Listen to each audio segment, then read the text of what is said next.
দীর্ঘ প্রতীক্ষার পর অবশেষে মহাকাশের উদ্দেশ্যে ডানা মেলল স্পেসএক্সের পরবর্তী প্রজন্মের রকেট স্টারশিপ ভি3।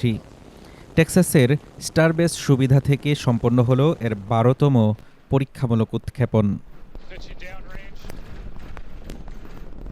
অফিসিয়ালি ব্লক ৩ নামে পরিচিত এই আপগ্রেডেড ভেরিয়েন্টের এটি ছিল প্রথম ফ্লাইট।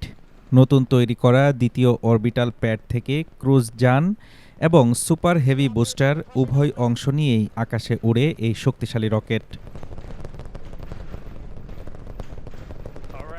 বাণিজ্যিক ও বৈজ্ঞানিক লক্ষ্য নিয়ে এই মিশনে রকেটটি বহন করছিল ২২টি স্টারলিংক সিমুলেটর এবং টেস্ট স্যাটেলাইট, যা মিশনের মাঝামাঝি সময়ে কক্ষপথে স্থাপন করার কথা ছিল।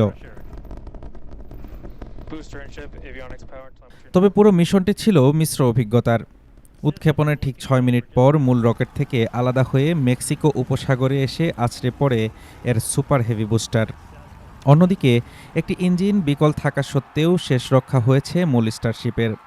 ভারত মহাসাগরে সফলভাবে এটি নিয়ন্ত্রিত স্প্ল্যাশ ডাউন বা পানিতে অবতরণ করে, যদিও পানিতে পড়ার ঠিক পর মুহূর্তেই একটি বিশাল বিস্ফোরণ ঘটে।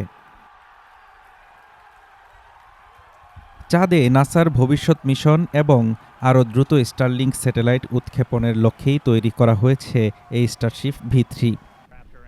সম্পূর্ণ পুনর্ব্যবহারযোগ্য এই মহাকাশযান তৈরিতে স্পেসএক্সের খরচ হয়েছে $১৫ বিলিয়ন বেশি। Desk report, Dhaka today.